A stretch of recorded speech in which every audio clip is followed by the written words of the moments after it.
تمہیدی گفتگو کو بڑی توجہ سے سننا۔ یہ کیسے ممکن ہے کہ جن کی ولادت کی رات اللہ شرق سے لے کر غرب تک جو بچے ماں جس بچے کو جنم دے حضور کے میلاد پاک کے صدقے اللہ اس کو بیٹے عطا کر دے اور خود حضور کا اپنا بیٹا نہ ہو، اپنا شہزادہ بلوغت کی عمر تک نہ پہنچا ہو، سب کے سب کا انتقال ہو چکا ہو؟ اس کی ایک وجہ تھی۔ وجہ یہ تھی کہ رسول اللہ خاتم النبیین، حضور تک نبوت ختم ہو جانی تھی۔ حضرت ابراہیم نبی تھے، ان کے بعد حضرت اسماعیل بھی بیٹے نبی بنے، حضرت یعقوب علیہ السلام نبی تھے، ان کے بعد ان کے بیٹے حضرت یوسف نبی بنے۔ تو انبیاء کے بعد ان کے بیٹے نبی بنتے رہے، یہ پیچھے اللہ کا کرم تھا، معمول رہا۔ مگر جب نبیوں کے امام کی باری آئی، خاتم النبیین کی نبوت کی باری آئی، تو اللہ نے حضور کے 4 یا 3 صاحبزادوں کا بچپن میں ہی انتقال کرا دیا، وہ اس دنیا سے چلے گئے۔ اس کی وجہ صرف اور صرف یہ تھی، پہلا جملہ اور پہلا نقطہ عرض کر رہا ہوں، اگر بات دل کو لگے تو دل سے سبحان اللہ کی آواز آئے۔ حضرت آدم سے لے کر حضرت عیسیٰ علیہ السلام تک ہر جہت سے، ہر کمال سے، ہر صفت سے میرے کریم آقا کو ہر نبی پر کلی فضیلت حاصل ہے۔ کوئی نبی کسی کمال میں جزئی فضیلت بھی حضور پر نہیں لے سکتا۔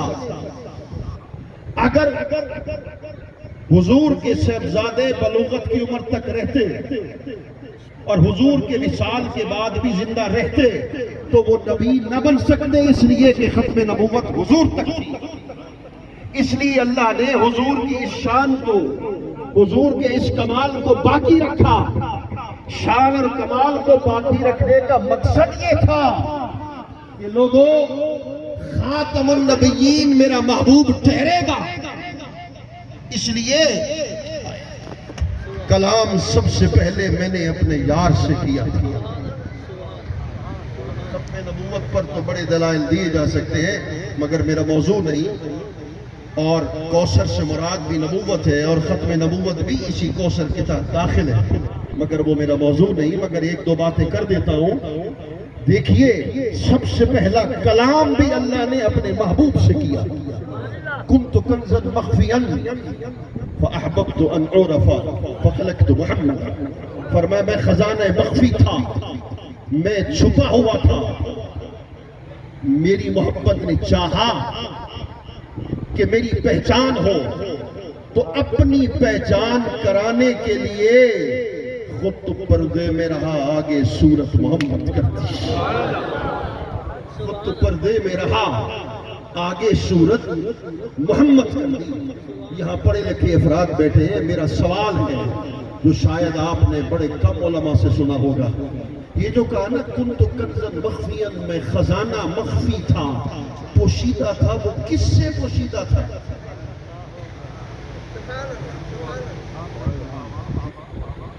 جب کائنات میں عالم کون و مکان تھا ہی نہیں، عالم خلق تھا ہی نہیں، بھائی میں اپنے چہرے پر بن کر کے رکھتا ہوں اس لیے کہ آپ بیٹھے ہیں، میں آپ سے چھپ جاؤں گا نا، تو اللہ کس سے چھپا ہوا تھا؟ نہ عالم کون ہے، نہ زمین ہے، نہ زمان ہے، نہ مکین ہے، نہ مکان ہے، نہ جہت ہے، نہ سمت ہے، نہ شرق ہے، نہ غرب ہے، نہ مخلوق ہے، نہ جنات ہے، نہ انسان ہے، وہ تو کس سے چھپا ہوا تھا؟ اس کا مطلب ہے کہ اللہ کے ساتھ کوئی تھا۔ بات سمجھے ہوتے تو سبحان اللہ ضرور کہتے۔ اس کا مطلب ہے کہ اس کے ساتھ کوئی اور تھا، اور وہ کون تھا؟ سنو، اس کو امام قسطلانی نے بیان کیا۔ لما تعلق ارادۃ الحق بإيجاد خلقه وتقدير رزقه أبرز الحقيقة المحمدية من الأنوار السمدية في الحضرة الأهدية. جب اس نے اپنی مخلوق کے تخلیق کا ارادہ کیا تو محبوب کو اس نے اپنی سمدی نور میں چھپایا ہوا تھا. اب کوئی مائی کلام نہیں بتا سکتا کہ مصطفیٰ کب سے تھے. جب ہی نہ تھا مصطفیٰ کب سے تھے. کوئی مائی کلال اس کی خبر نہیں دے سکتا. تو اپنے انوار سمدیت میں، سمدی نور میں اللہ نے محبوب کو چھپائے رکھا تھا. تو کہا محبوب، ایک جملہ بول رہا ہوں، توجہ کر کے جملہ سننا ہے. اگر بات دل کو لگے تو سبحان اللہ کی آواز آ جائے یارو. تو کہا محبوب، اب میں ربوبیت کے جلوے میں ظاہر ہوتا ہوں، تو نورانیت کے جلوے میں ظاہر ہو جا.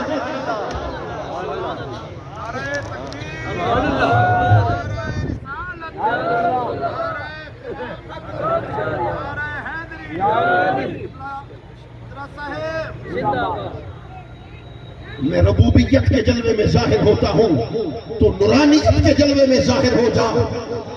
تو مصطفیٰ نورانیت کے جلوے میں ظاہر ہوئے اور اول ما خلق اللہ نوری. جب وہ رب بن بیٹھا، میں صرف مولوی نہیں ہوں، میں صوفی کا بھی بیٹا ہوں. جب وہ رب بن بیٹھا تو رب کے لیے مخلوق چاہیے جو اس کو رب مانے. خالق کے لیے مخلوق چاہیے جو اس کو خالق مانے. تو سب سے پہلا وجود اس نے کس کا تخلیق کیا؟ فرمایا اول ما خلق اللہ نوری. اللہ نے سب سے پہلا وجود نور مصطفیٰ کا تخلیق کیا. خود ربوبیت کے پردے میں ظاہر ہوا، مصطفیٰ کے نور کو تخلیق کیا. نہ زمین و آسمان تھی، نہ سمت و جہت تھا. کہا محبوب بس تو مجھے دیکھ لے، میں تجھے دیکھ لوں. مجھے دیکھ لے، وہ مجھے دیکھ لے. ہاں خدا کو ڈٹھو سے محمد بیانے، محمد کو دے دے لکھے دے گزر گئی. میں اپنی حیاتی تو قربان تھی ماں.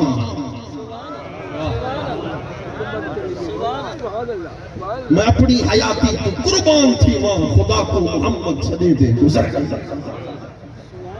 اللہ اکبر. میرے کریم آقا صلی اللہ علیہ وآلہ وبارک وسلم کی شان تو شان نزول پیش کر رہا تھا.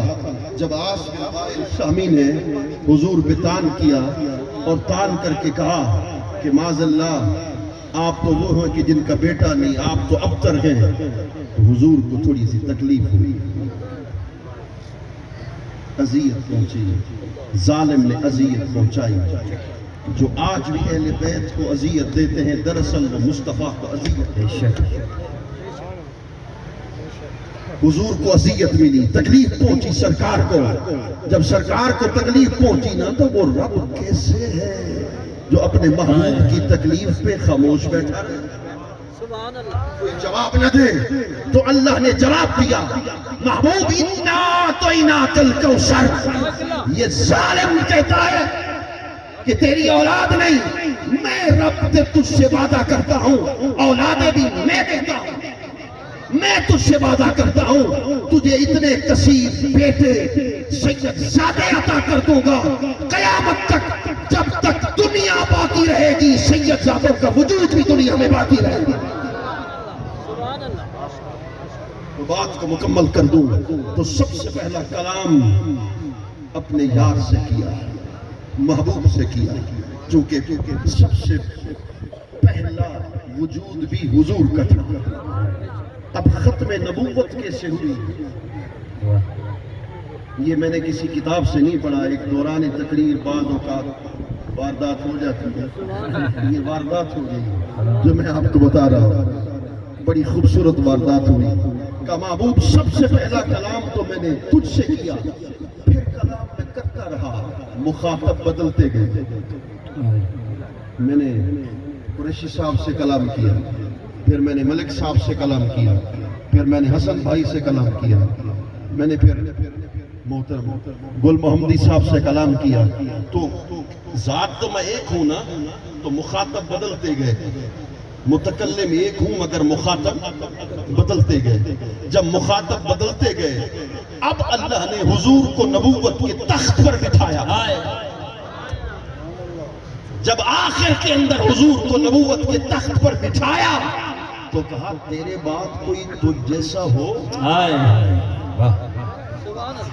تیرے بعد کوئی تجھ جیسا ہو تو اس سے بات کروں، جملہ میں بول رہا ہوں سبحان اللہ، تم نے کہنا ہے محبوب میں نے کلام بھی تجھ سے شروع کیا تھا، کلام بھی تجھ پہ ختم کر دیا۔ نعرہ تکبیر، نعرہ رسالت، نعرہ تحقیق، نعرہ حیدری، علماء اہل سنت، ولیکن رسول اللہ و خاتم النبیین۔ اللہ اکبر۔ اس پر کئی نکات امام راضی نے پیش کیے، میں صرف ایک دو نقطے پر بات کو مکمل کرنا چاہتا ہوں۔ فرمایا ان هذه السورة كالتتمة لما قبلها وكالأصل لما بعدها۔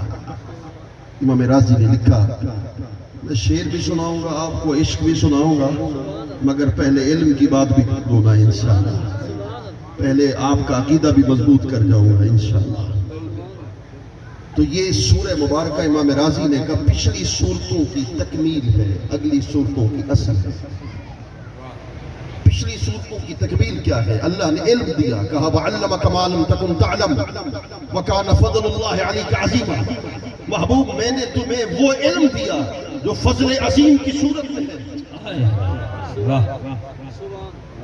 جو فضل عظیم کی صورت میں ہے۔ یہ ملا ملواڑے کہتے ہیں ملا نہیں کہیں کار دے، شیوے نہ جانے یار دے، جانے نبے تسرار دے، ون کنڈ دے بھرنے تھے دڑی۔ یہ ملا ملواڑے کہتے ہیں وَعَلَّمَكَ مَا لَمْ تَكُنْ تَعْلَمْ، ماں کا مطلب ہے آقا میں شریعت کا علم دیا۔ میں نے کہا مولانا ماں تو عام ہے، معنی خاص کا کر رہا ہے۔ عام کے معنی کو، ماں عام کو خاص کرنے کے لیے دلیل قطعی کی ضرورت ہے۔ قیامت تک میں تمہیں چیلنج دے کے جا رہا ہوں، میں قبر کی موری تک پہنچنے سے پہلے اس بات کا ضامن ہوں، ماں ہمیشہ عام رہے گا۔ تو ماں کا کیا مطلب ہوگا؟ من الاحکام والغیب۔ محبوب میں نے تمہیں شریعت کا علم بھی عطا کر دیا، میں نے تمہیں غیب کا علم بھی عطا فرما دیا۔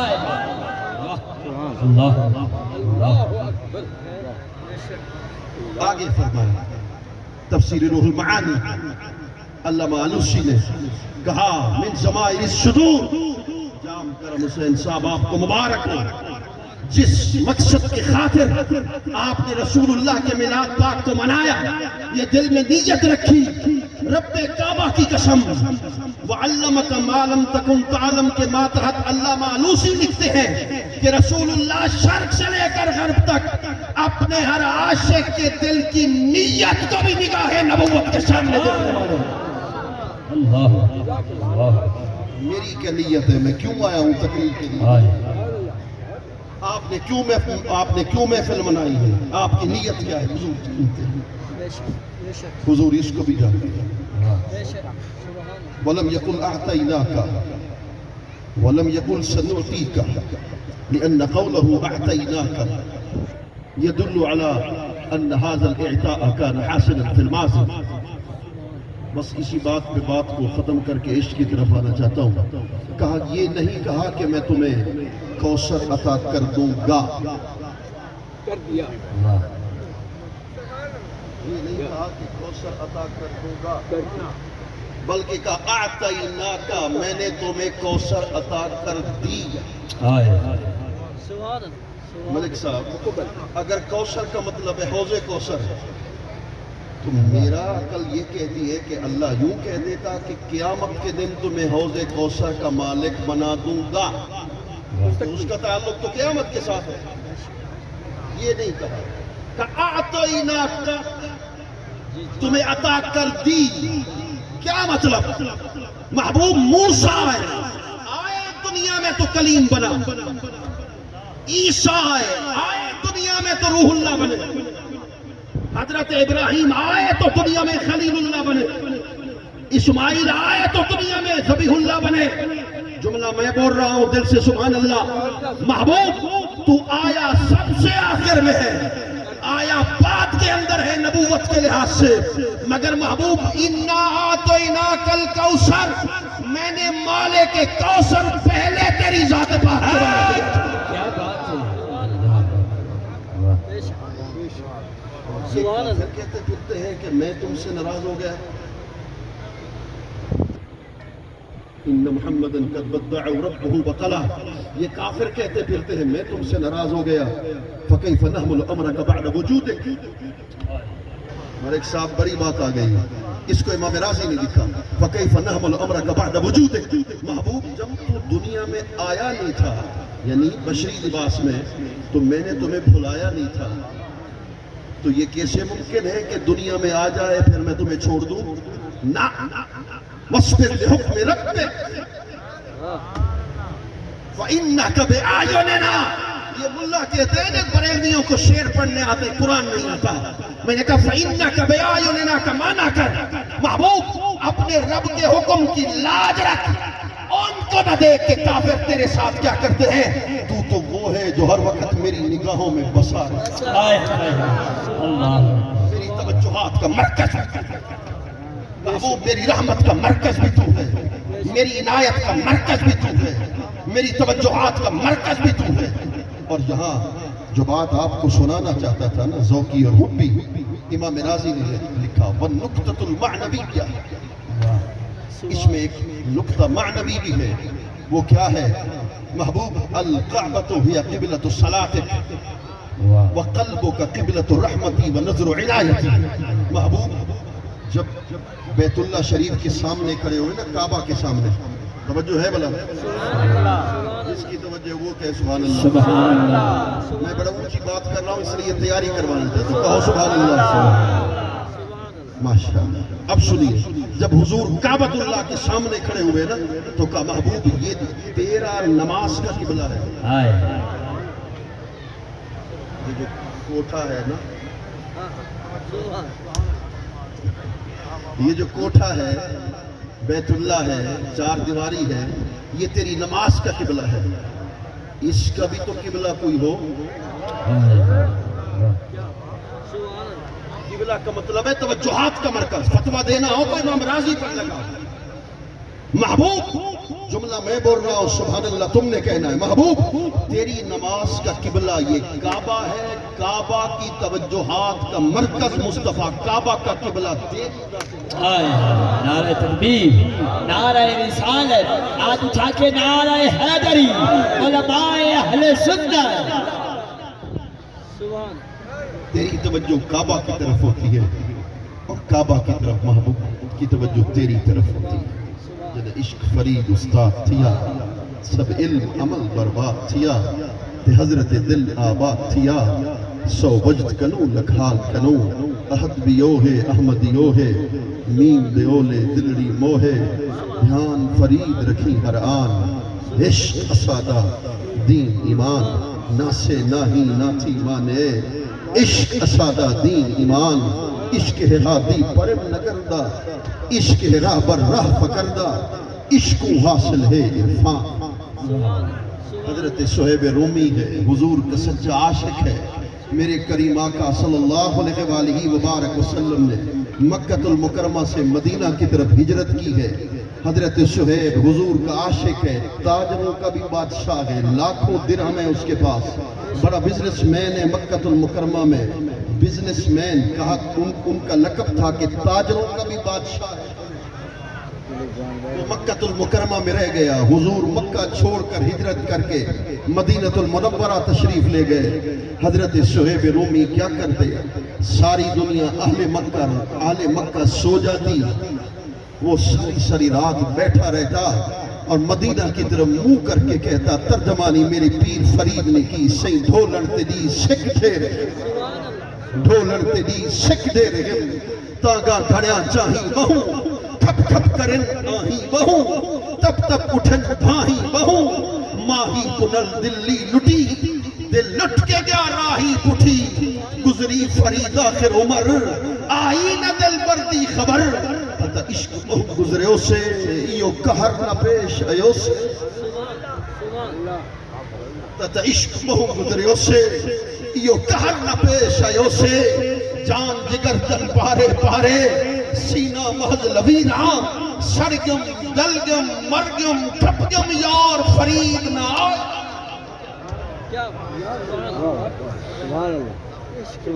جب صبح ہوتی تو لوگ ان کے قریب جاتے پوچھتے حضرت شعیب سے کمزور ہو گئے ہو باتیں کم کرتے ہو چپ چپ رہتے ہو کیا وجہ ہے تو جواب دیا ترجمانی میرے پیر فرید نے کی مارو مٹھل مکھڑا چھپائے مارو مٹھل مکھڑا چھپایا محبوب نے اپنے چہرے کو ہم سے چھپا لیا ہے چہرے کو گم کر کے رکھ دیا ہے اور عاشق پھر تڑپتا ہے پھر مچلتا ہے اور پھر مدینہ جانا چاہتے تھے. اعلیٰ حضرت عظیم البرکت الشاہ امام احمد رضا خان بریلوی 125 علوم پر حاوی ہے.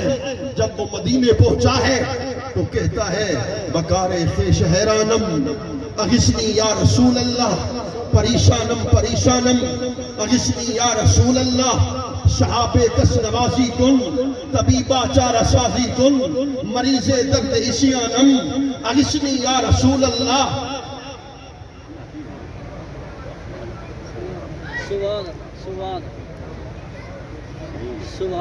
بکار خیش حیرانم اغثنی یا رسول اللہ پریشانم پریشانم اغثنی یا رسول اللہ. کما من سے پریاں جھول بلا من میرے دل دا بھیت نہ پامن پوے فرق نہیں ایک دل دا کیا حال سنا ما دل دا کوئی محرم راز نہ ملتا دل پرم نہ کر تو تانگے جتا پینڈے سخت اڑھانگے نہ رہا فرید نہ لانگے اے بند بہو مشکل دا کیا حال سنا ما دل دا کوئی محرم راز نہ ملتا.